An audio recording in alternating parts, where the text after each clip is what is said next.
Hello and welcome to this webinar by the ILO Global Business and Disability Network on climbing the career ladder, developing talent with disabilities.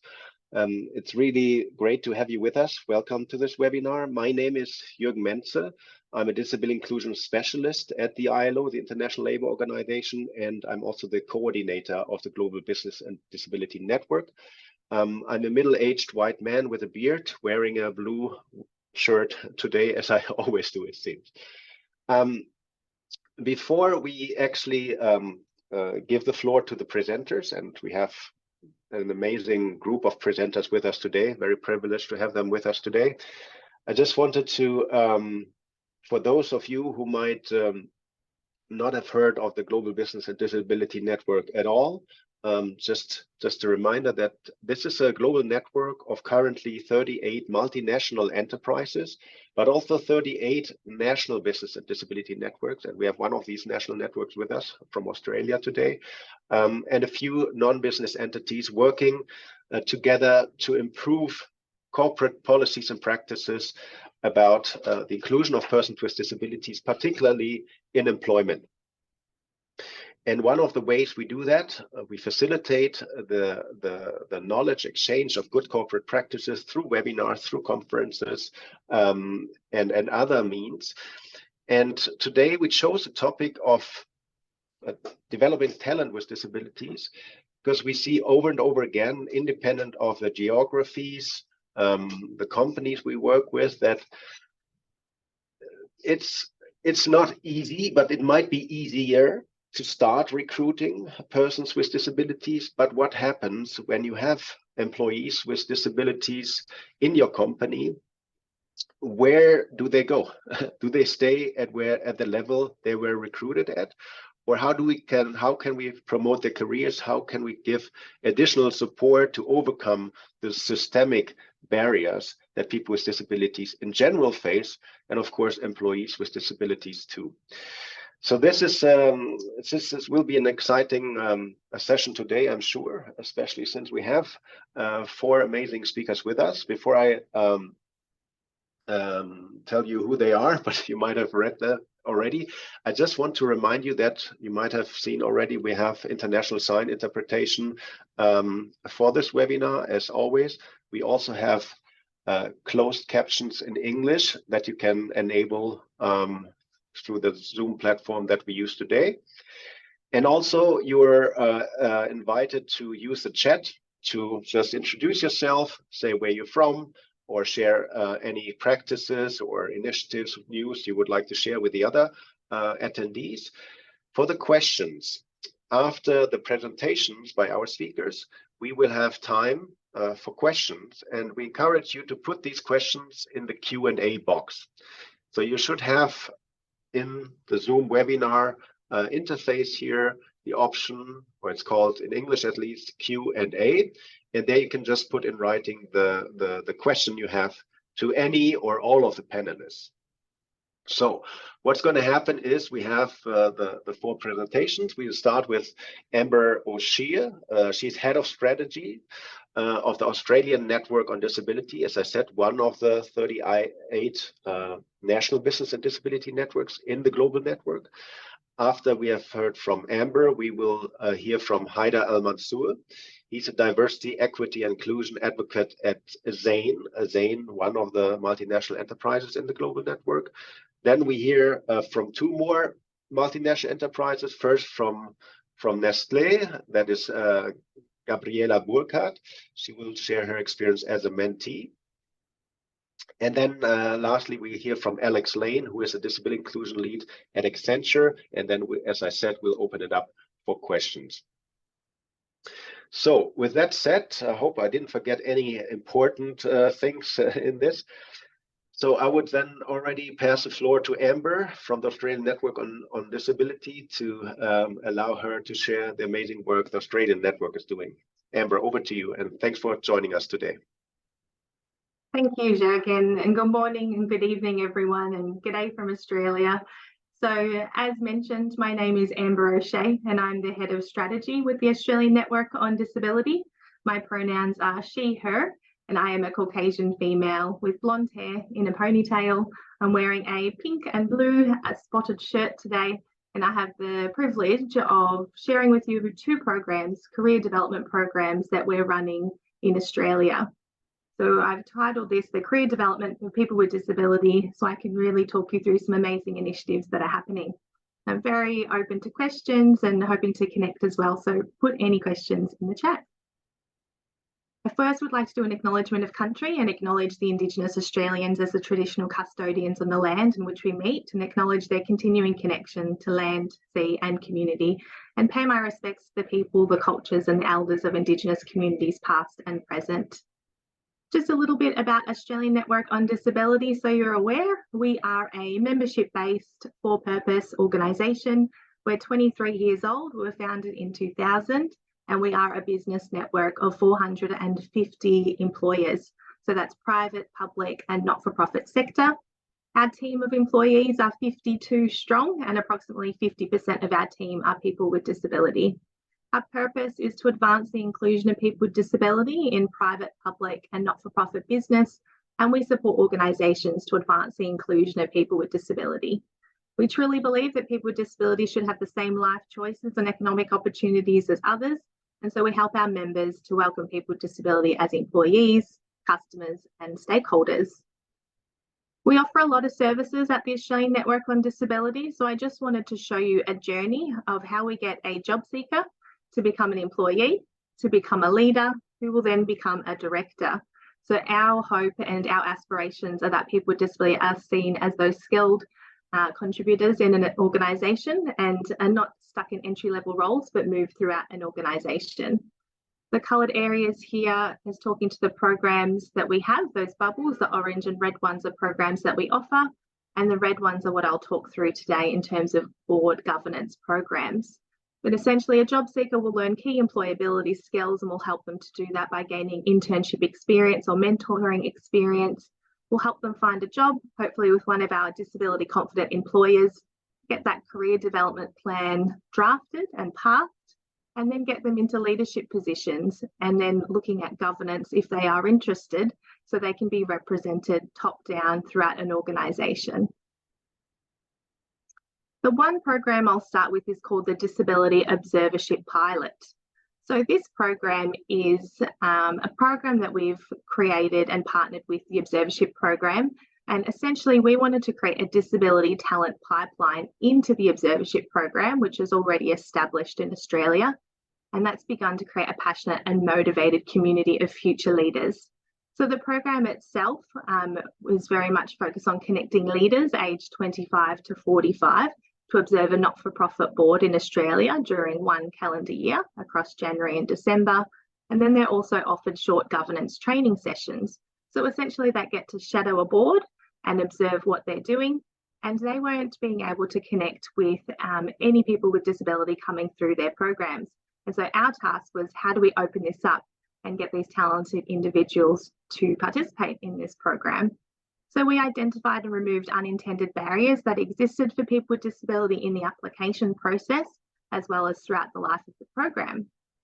So we ran this in 2023. This year is our first year, and then we're also running and partnering next year. But some outcomes that I can already show you that efforts have been successful to make the program and application more accessible is that in 2022, when we weren't partnering, there were 2 applicants with disability that came through the program. And these applicants came through mainstream application processes and people who identified. But when we partnered in 2023, we had 19 applicants of people with disability who could get in the door, and 13 successful applications who are currently partnered and going through that program up until the end of this year. In 2024, they've already put out submissions for interest and had applications, and we have seen 46 applications of people with disability applying for these observership program. They're aiming for 25 to get through and into the program as funded positions. What's really nice is hearing from the observers themselves. So I put a quote here for you. You cannot become what you cannot see. So by A&D partnering with the observership program and supporting the placement of people with disabilities, we're putting people with disabilities out there and showing others that people with disabilities can take leadership roles, we can be part of the decision making, and we can take on these type of responsibilities. So this is one of our current observers, Ronnie, who has shared that experience with us. I'll move into the next program, and these are all teasers because in the interest of time, I just want to tell you really the main aims of the projects, the outcomes that we're having, and then I'm happy to continue the conversation.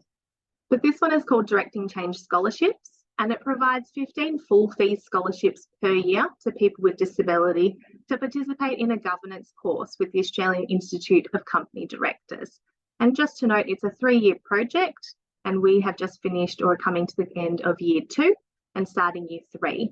So the AICD, if you're not aware, are the largest director membership organisation in the world, and they develop the skills and capabilities of leaders for the benefit of society.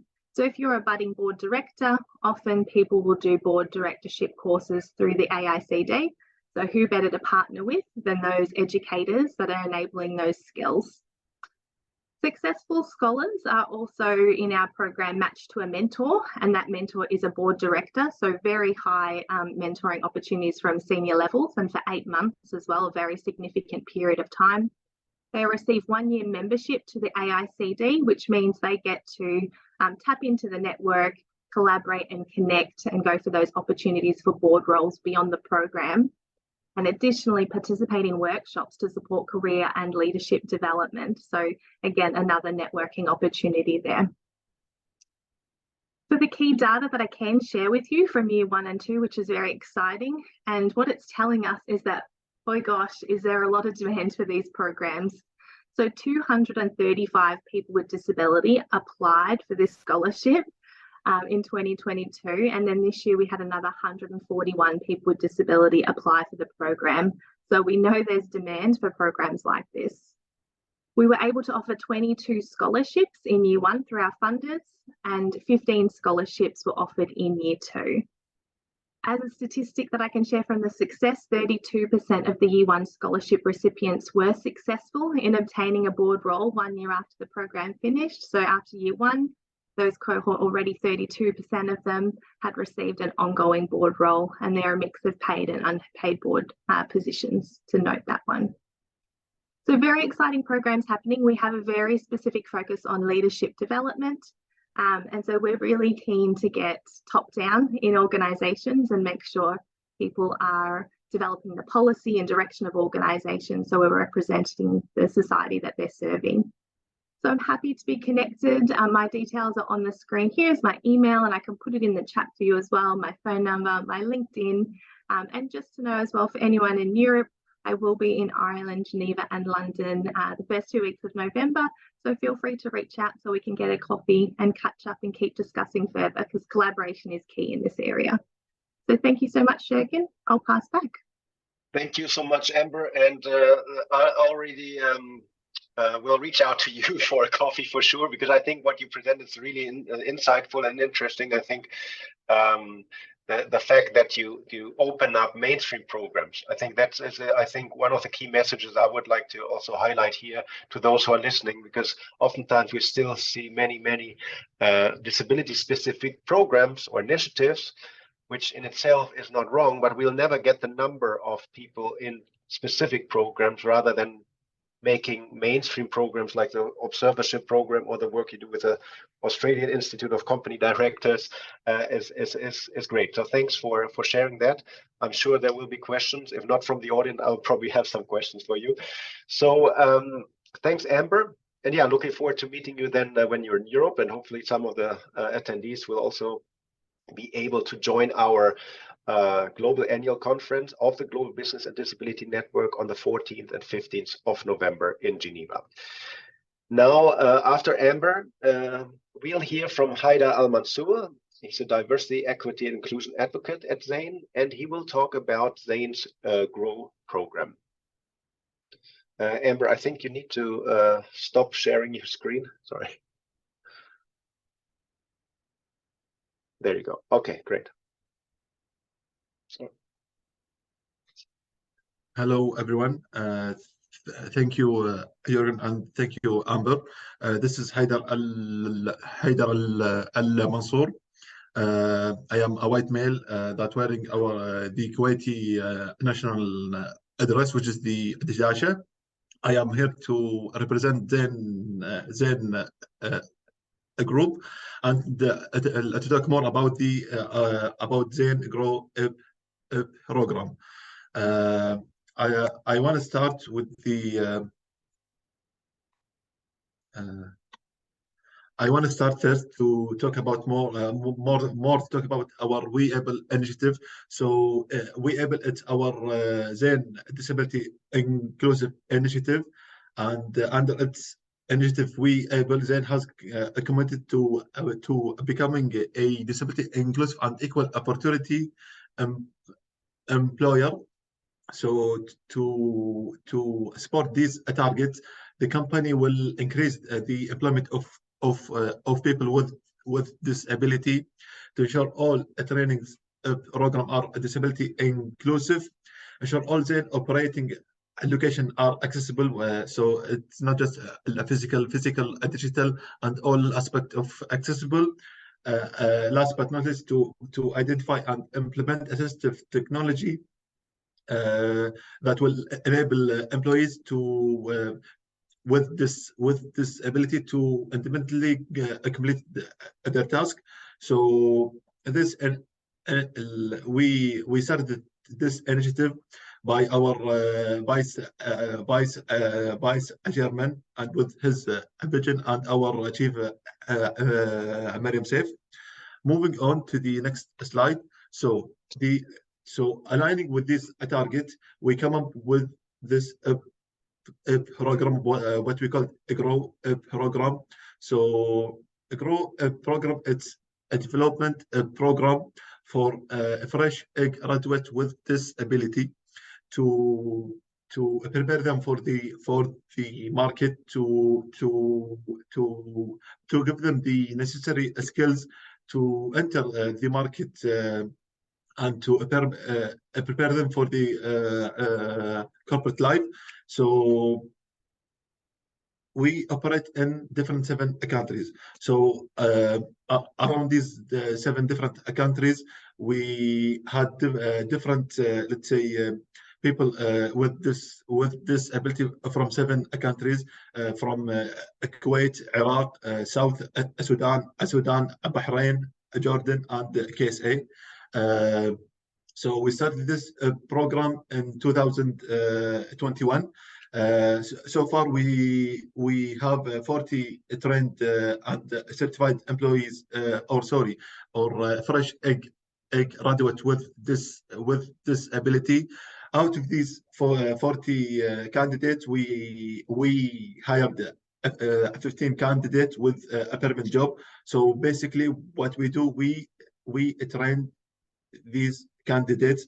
We provide them with all the necessary skills when it comes to tools, job interviews, coding,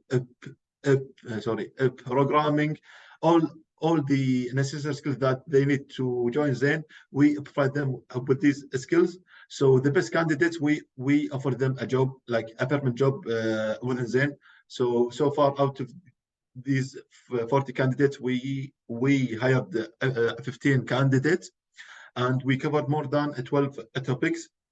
Moving on, we have 2 different routes under GROW program. So route 1 is to have like a specific time program for fresh graduates with disability, or route 2, which is like internship or like part-time job for current student with disability. So what we wanted to do, to create like an pool for the people with disability talent.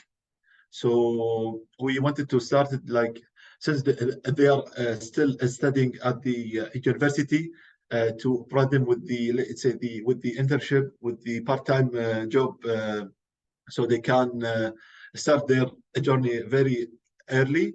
Or we have the, let's say, the fresh graduate with disability, to give them the opportunity to to engage more into the corporate life. So far for 2023 we will relaunch our program in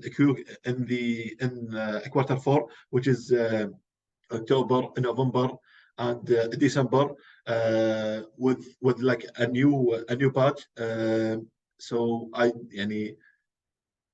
we will relaunch it again. So we will have more talent. We will have more job opportunity, and this is something like small that we want to do when it comes to people with disability, and aligning to grow a program. We come up with different accessibility guidelines, so to support our targets and to support our effort to have more people with disability, and to support our grow program.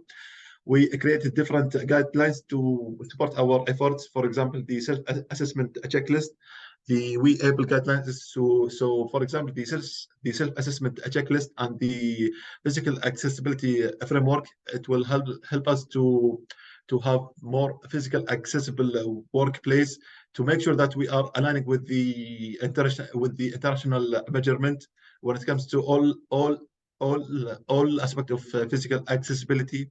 We created the reasonable accommodation guide and the inclusive hiring guideline, and it's specific for the HR managers and the recruitment manager.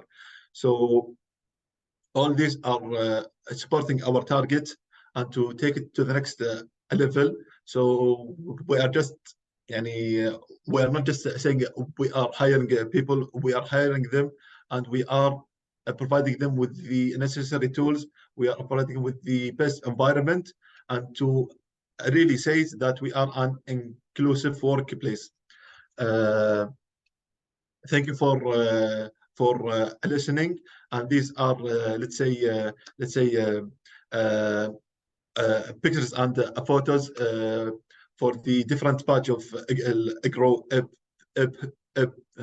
program. So we have again grow. We implemented the grow in Sudan, South Sudan, Iraq, Jordan, Kuwait, KSA, and Bahrain. Thank you for joining, and thank you for this opportunity. And if you have any question, please let me know. Thanks a lot, Haider. I think it's impressive how Zain has developed over the last years. Ever since WeAble was launched, also with a specific Grow program, and as you said at the end of your presentation, of course, this work on developing talent with disabilities can't happen in isolation. Of course, you put an accessible environment in place and provide every accommodations, of course, also. So thanks for that. Hopefully we'll get some more questions for you also. And now let's hear from Gabriela Burkhardt as one of the mentees of the Generation Valuable program, which was launched by the Valuable 500. And I'm curious to hear what you have experienced in that particular program. Let us hear, Gabi. Hello, everybody. Good morning, good afternoon. Thank you for the invitation, Jürgen. I will also share a quick presentation, as I believe it's good to have it. So let me know if you can see my screen, okay?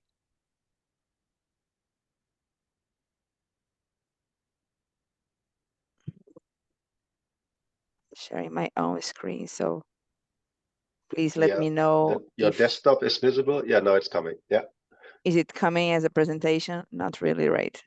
Not really yet. I think you just have to switch it to when you look at display settings. We can see 2 slides here at the same time. Okay, I think so you can. Let me stop sharing. Hold on.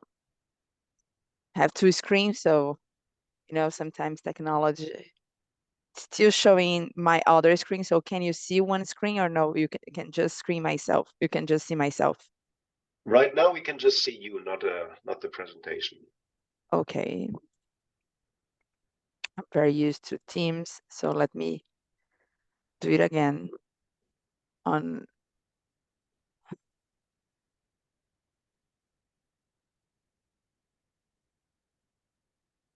Give me just one more second. I shut down my second screen. And while Gabi is figuring out the technical issues, just appreciating the fact that she's connecting from Panama, where it's in the middle of the night, so that shows her commitment. So thank you, Gabi, for doing that. Very welcome. So I think now we will get it. Okay, something is Let me coming up. know. That looks better. Yeah, there's only one. If you then, There's only one. yeah, I Is it think you good? just have to put it in the presenter mode. If you press Okay. on Exactly. slideshow, it Right. should go to present. Yeah. Is it Perfect. good? That's perfect. Yeah, perfect. Okay. Thank you.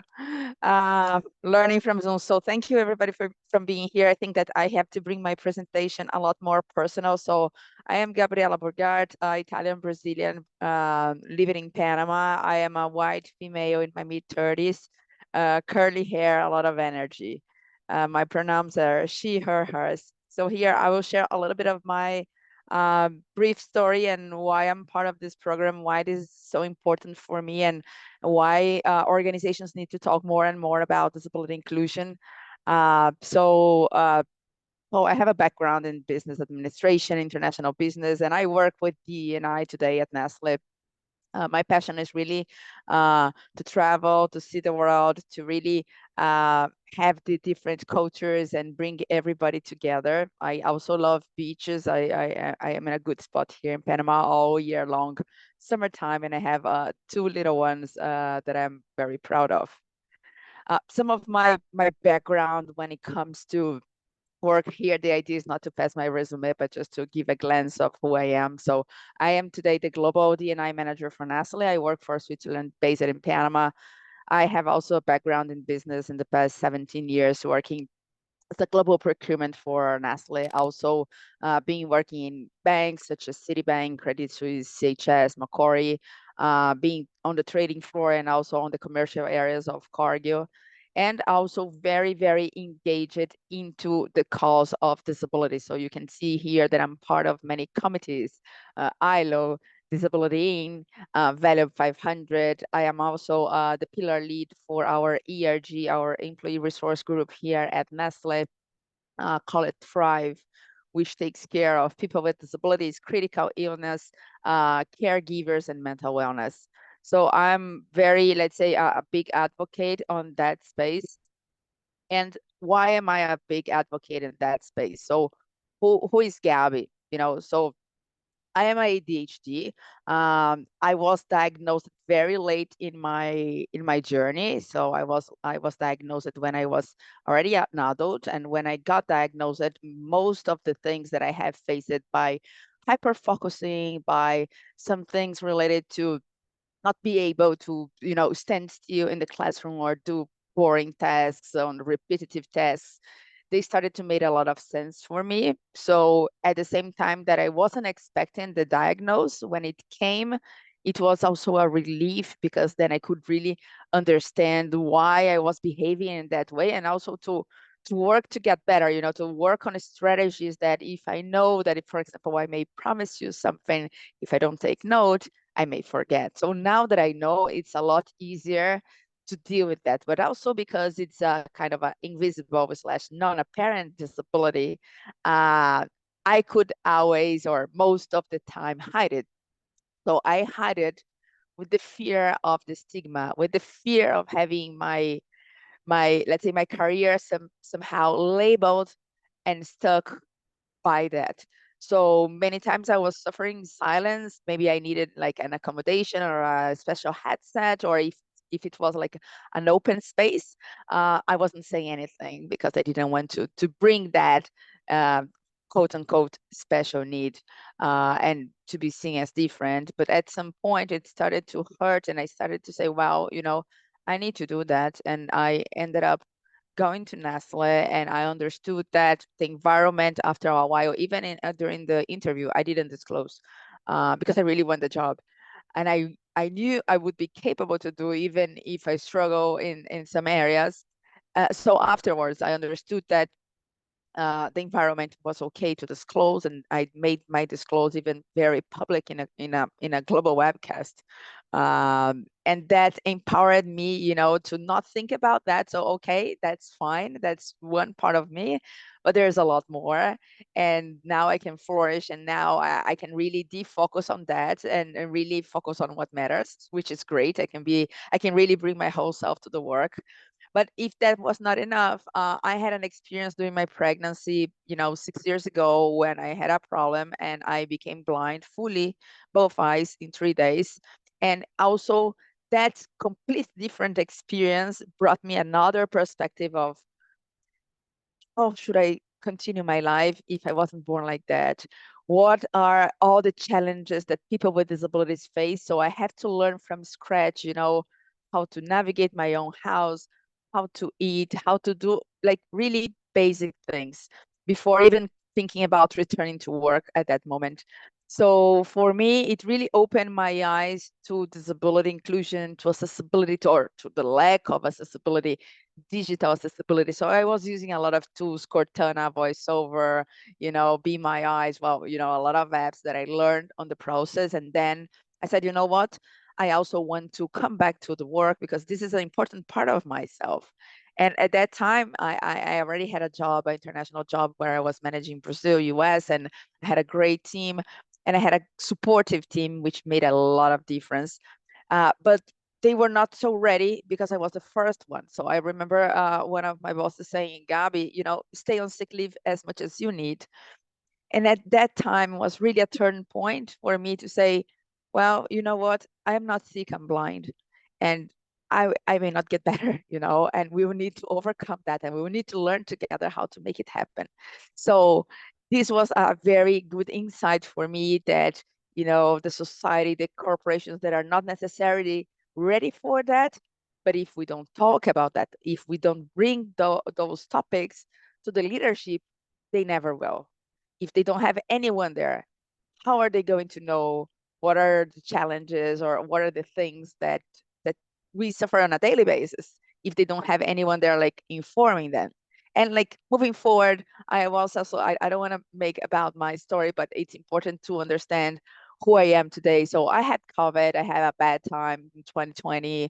I stayed in oxygen for a long time. I even stayed in a wheelchair for more than a year. And now, so this also brought me another perspective of disability, because then I had the, let's say, the visual impairment, which just to update, my vision returned after I had the baby. And then here I was suffering a lot more into the physical accessibility thing, and to really like trying to fight and being grateful just for having a bathroom, you know, things like that, that no one should be fighting for. But this is the reality of many of us.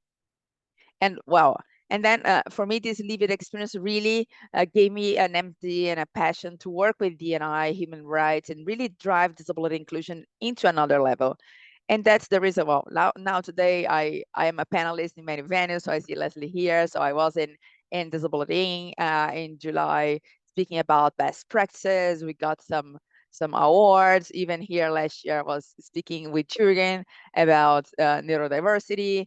So I'm really advocate in that space. But why am I telling all this? Because we signed it back in 2020, our CEO, Mark Schneider, and many other companies signed it with Value 500, a commitment to the inclusion of people with disabilities. And in that commitment, there are a lot of things that each and every company designed and you know, crafted the message. And for ourselves is that disability should not define a person. And we need to advance accessibility. We need to promote awareness and understanding of the experience of people with disabilities. So how do we do that? You know, I am like myself and other advocates across the globe, if these topics doesn't really reach to the C-suite.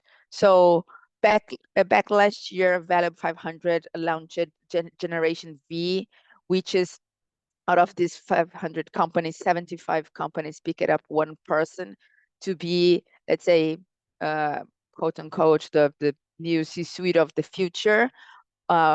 With disability or with lived experiences on disability. And I am happy to say that I was the one chosen to represent Nestle. And I was paired with my mentor. So my mentor is Laurent Frex, the CEO of Zone Latam for Nestle.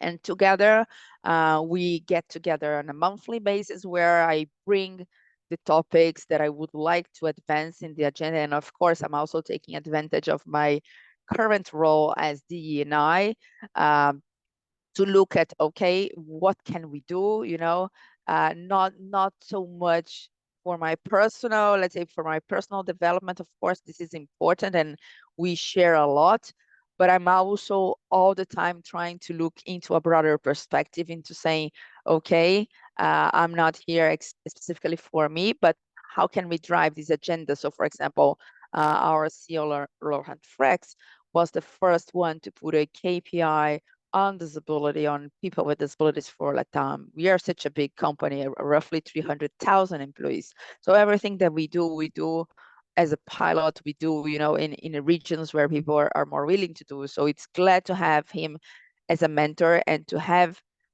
this connection where we can pilot things, where we can, challenge things. So we now have KPIs. I'm working on a global guidelines for the first time on inclusion of people with disabilities. We will start, or we are trying to start to track the number of people in the organization to really, create, understand where they are and create a better environment for everybody. We are talking about accessibility. We are talking about things that maybe in the past, not that we're not speaking about, but we are trying to speed up this track with this partnership and the program. I think it's the first one of a kind that I have seen. I have seen many mentorships for like new students, but when it comes to people who are in more middle management and they really have the potential to move forward in their career and really be the ones, driving disability inclusion in the C-suite in the future, it's the first of one of a kind, and I really hope that more of them pop up in the near future, because it's very beneficial, I would say, even to network within the mentees, because this is also how we feel that this group of people, because there are also a lot of diversity within the disability, but also because when I see, and unfortunately from all the pillars that I have seen in diversity, equity, inclusion, for me, this is still the weakest pillar when it comes like to race, ethnicity, to the LGBT community, to generations and women and etc. Disability is still the one lagging behind. And for me, the main reason is because you need to look at accommodation. It's not only about saying, okay, we hire, but if you don't have the right environment, if you don't have the right accommodations, if you don't have the accessibility, these people will not thrive. So to be able to see people like me, even if, again, disabilities are different, but being able to make those connections are very important moving forward to connect and to have that network. So for me, it's been a great experience. It's been a year. It's the first cohort, of course. So then there's a lot of learning process and feedback that we are giving to make the experience even more interesting and valuable for the next generations. But we are the first cohort, and we are here to really drive disability inclusion to another level, regardless if the program will be over in a year.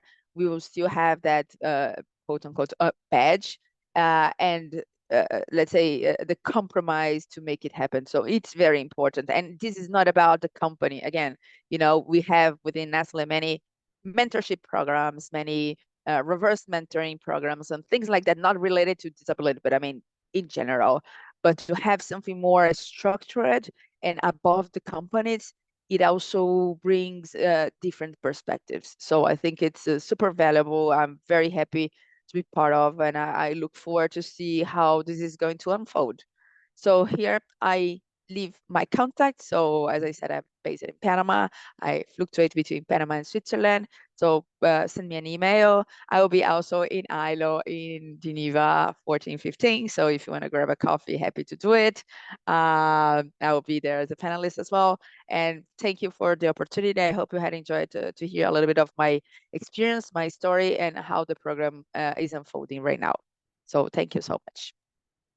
Yeah, thanks so much, Gabi. I think you touched upon so many points, so I will not even try to summarize this.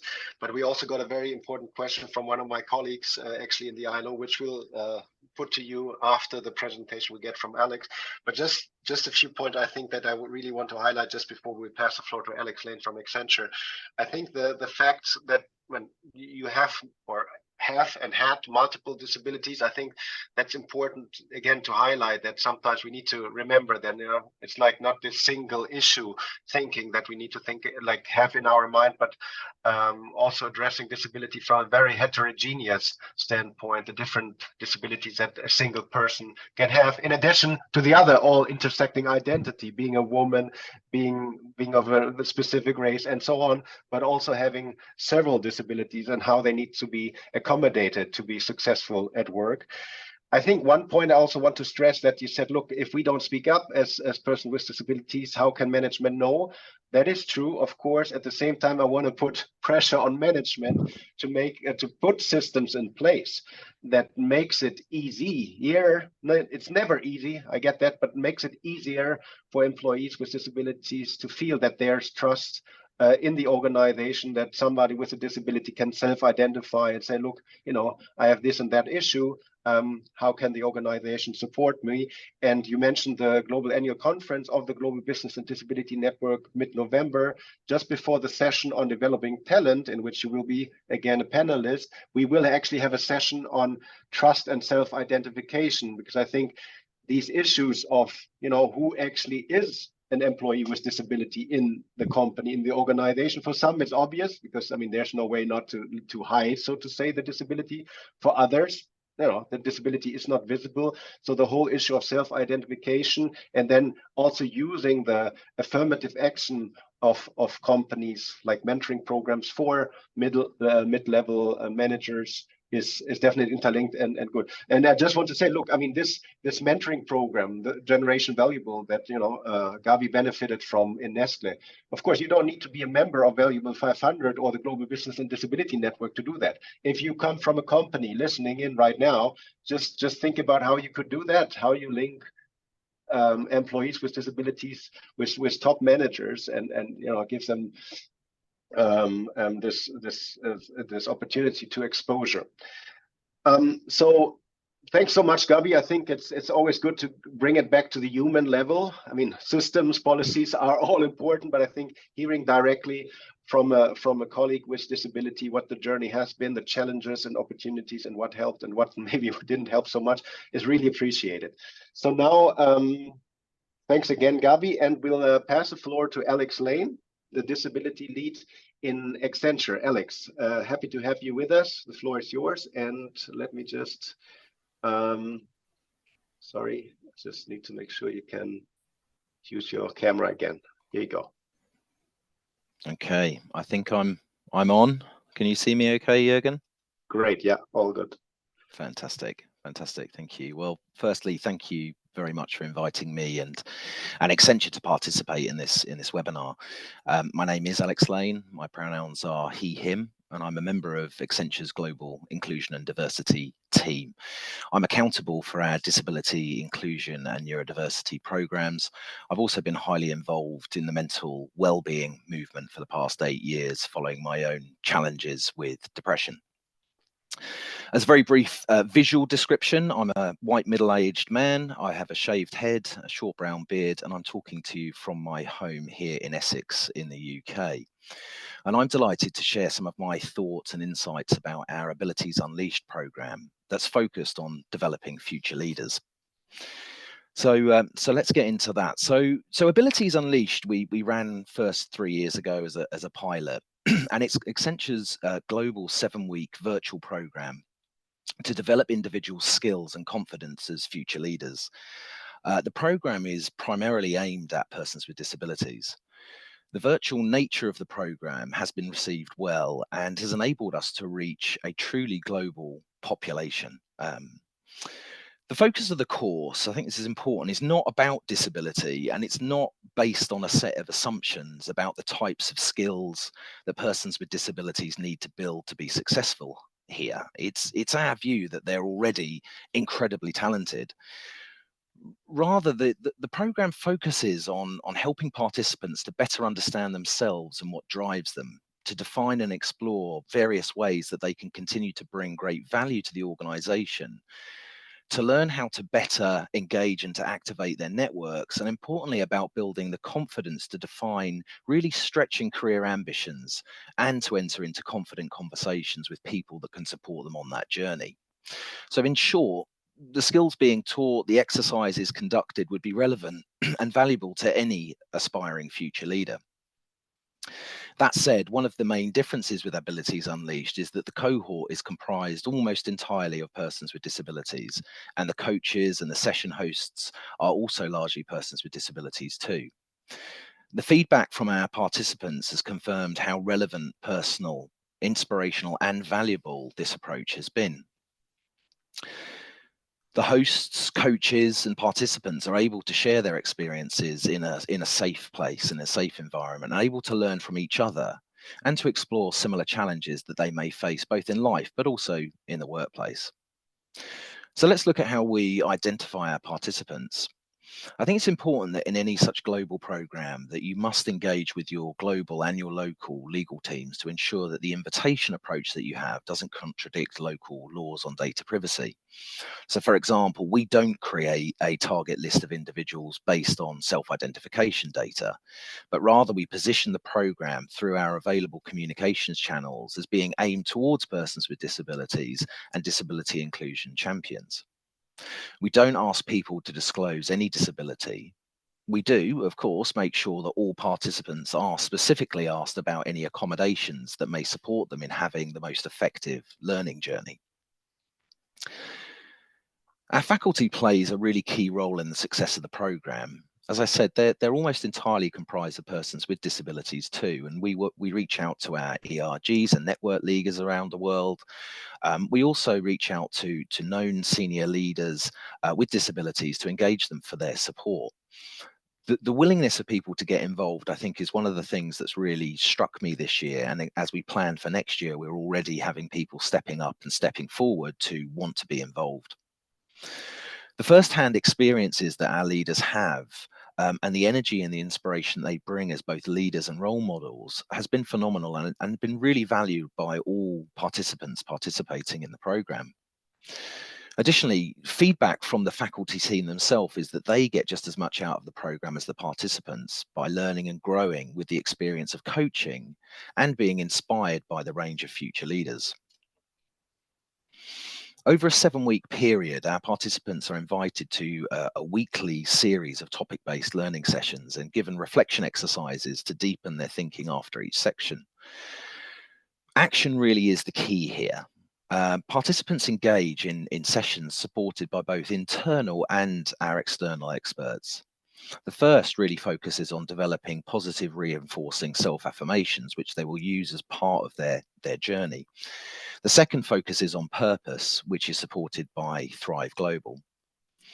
We then focus on defining value and ambitions, followed by a high energy session that is run by an organization called Dramatic Resources on confident communications. We then run a session that's focused on making connections, and this is all about understanding, building, and leveraging your networks to support your goals. We also host an Ask Us Anything session to discuss disability inclusion strategy with inclusion and diversity leadership. Measuring success is a key area for us and an area that we will continue to evolve. To start with, we'll be monitoring over the next 2 years what's the impact with regards to career progression. And as the program evolves, we'll increase the sophistication of what and how we measure to continuously improve how and what we do. We'll also continue to engage with the participants and to understand the progress from their perspective, as well as to understand any challenges that they are dealing with. Clearly, accessibility is a priority in any such learning journey, and there's many areas that we need to focus on.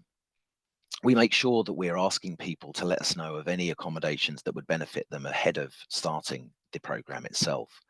We encourage the use of closed captions during all sessions and make sure that closed captions are used on all videos. We also aim to keep our sessions fairly short and productive. Anything over 45 minutes is always built in for time for a refreshment, stretch, a mind break to make sure that we are being as productive as possible and managing our energy levels. All materials are checked and adjusted using the accessibility checker and shared with all our participants. And those that use screen readers are also able to have the materials in advance of the sessions to support their learning journey.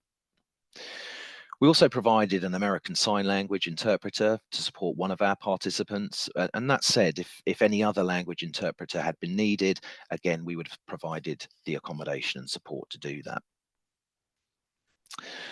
So in our 2023 Abilities Unleashed program, we had around 50 participants, 15 from Europe, 18 from what we would call our growth markets, 17 from North America. 100% of them said that the program had met or exceeded their expectations. 100% said that they would recommend the program to a colleague. 100% will pursue the pathway to achieve their career goals, which is really the key essence of this program, defining, stretching career goals and making sure that we are designing a plan and activating on a plan to go and pursue those career goals. 96% said they felt equipped and encouraged to be successful in their career goals. So what's next, and what will we do differently? Well, we're already starting planning for what we refer to as our FY24 program, so our financial year 24. We plan to, based on feedback from our participants, keep to the same successful structure and the format that we've had, but we also plan to increase the amount of hyper-local connects wherever possible to make sure that we're strengthening those relationships and support and collaboration among local participants, but also making sure that we're connecting even greater into our local networks around the world. We have currently about 28 of them, as well as our disability inclusion allies, to make sure that all participants feel supported along the journey by their peers and their leaders. I appreciate having the time, Jürgen, to share just a few highlights of our Abilities Unleashed program with you all.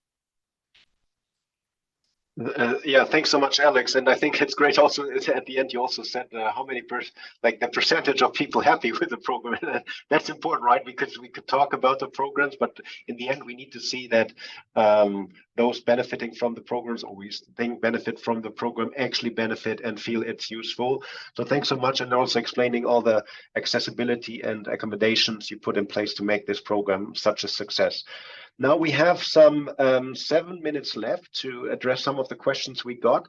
And let me just pick out one of the questions I saw. I mean, some we got through the chat, some through the Q&A box. But what I saw in the chat also, maybe starting with a question that Sabrina had about, I think it was, I mean, Sabrina put the question to Gabi, because Gabi, of course, shared her own personal experience, professional experience. And she asked basically about, Gabi, would you have also a career outside of the disability area, so to say, being a person with several disabilities? And well, I know the answers, but I will, of course, give the floor to you. But I think I would like to put this question more generally after we have heard from Gabi to all of the panelists, whoever wants to say something about it, because, of course, the whole developing talent with disabilities is supposed to be done throughout the company, wherever employees with disabilities are. But maybe first to Gabi, what is your answer to do you have a job outside, or did you have, or will you have a job outside of promoting disability inclusion in Nestlé? Perfect. Thank you for the question. I love it, and actually it gives me the opportunity to explain a bit more. So today I am a ADHD, but even having those lived experience, I can fully see and walk right now. Sometimes we purchase, but yes, I can walk.